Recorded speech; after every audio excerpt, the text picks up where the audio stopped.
नर्मदा बचाओ आंदोलन की नेत्री समाज सेवी मेधा पाटकर आज पुराने चिखलदा पहुंची, जहां कई दिन से रात से अवैध खनन के बारे में सूचना मिल रही थी। मेधा पाटकर के साथ चिखलदा के कई ग्रामीण भी पहुंचे और आरोप लगाए कि डंपरों से रेत निकाली जा रही है और कई किसानों की पाइपलाइन तक फोड़ दी गई है।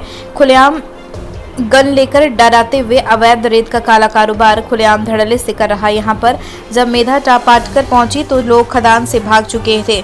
लाल बत्ती की स्कॉर्पियो और आर्टिको और ट्रॉली में खड़े होते मेधा पाटकर ने कहा कि इस प्रकार नर्मदा के कंटेनमेंट में रेत निकालना ग्रीन ट्रिब्यूनल के फैसले के खिलाफ, इस प्रकार खुलेआम रास्तों को तोड़ते हुए रेत निकालना, मतलब इसमें अधिकारियों की भी साठगांठ है। रामसेन की रिपोर्ट।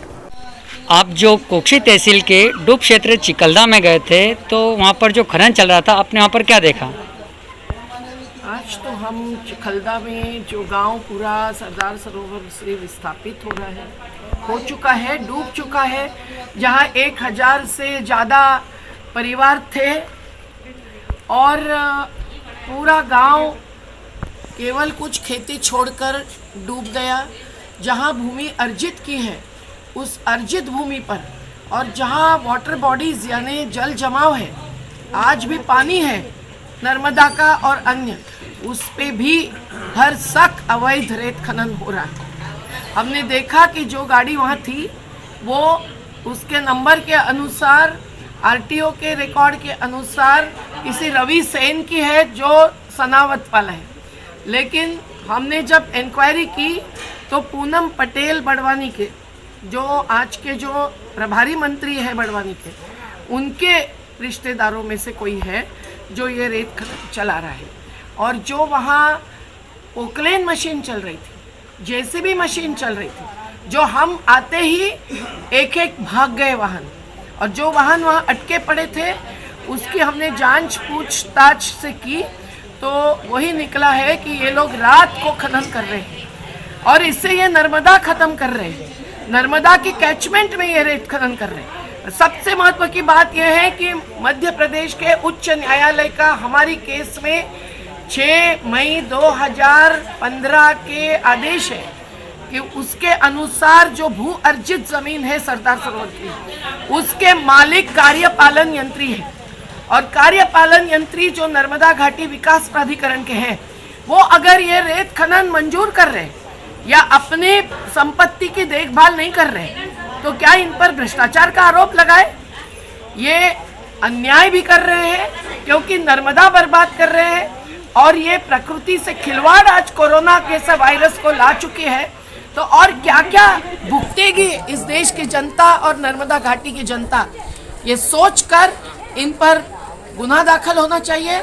और माइनिंग डिपार्टमेंट हो या रेवेन्यू हो, कलेक्टर, एसपी, पुलिस प्रशासन के, इन सबको उस केस में हमने पार्टी बनाया था। ये पक्षकार थे। एनजीटी की भी ऑर्डर है जिसमें भी केस मैंने चलाई थी, हाईकोर्ट की भी ऑर्डर है। एनजीटी की ऑर्डर 30 मई 2018 की है मेरे ख्याल से, तो इन सब का उल्लंघन है। और सुप्रीम कोर्ट की 27 फरवरी 2012 की ऑर्डर है दीपक कुमार विरुद्ध हरियाणा सरकार की केस में, जिसके अनुसार जहां भी पानी जमता है वहां रेत खनन नहीं हो सकता है और कुछ भी रेत खनन करना है तो उसके लिए मंजूरी चाहिए पर्यावरण मंत्रालय की, राज्य स्तरीय अथॉरिटी की या केंद्रीय मंत्रालय की, पर मंजूरी के बिना एक घमेला भी नहीं उठा सकते हैं रेत का। तो क्या कर रही है मध्य प्रदेश की सरकार? क्या राजनेताओं के सगा संबंधियों को उन्होंने मंजूरी देकर रखी है और नर्मदा को बर्बाद करना और नर्मदा घाटी को बर्बाद करना उन्हें मंजूर है? इस बात का जवाब हमें चाहिए। और ये धार जिले में गांव है और धार जिले के कुक्षी तहसील में है और वैसे ही धर्मपुरी तहसील, मनावर तहसील के एक एक गांव में इसी प्रकार से अवैध रेत खनन चल रहा है। अभी कुछ मजदूरों की सेमलदा गांव में मौत हो गई, हमने सबको खबर की है पर कार्रवाई नहीं हो रही। मजदूरों की जान की तो कीमत ही नहीं है इस देश में, लेकिन नर्मदा की कीमत है। उन्होंने तो सोचना चाहिए कि इसका असर क्या होने वाला है। इस फरवरी 2012 की ऑर्डर है दीपक कुमार विरुद्ध हरियाणा सरकार की केस में, जिसके अनुसार जहां भी पानी जमता है वहां रेत खनन नहीं हो सकता है और कुछ भी रेत खनन करना है तो उसके लिए मंजूरी चाहिए पर्यावरण मंत्रालय की, राज्य स्तरीय अथॉरिटी की या केंद्रीय मंत्रालय की, और मंजूरी के बिना एक घमेला भी नहीं उठा सकते हैं रेत का। तो क्या कर रही है मध्य प्रदेश की सरकार?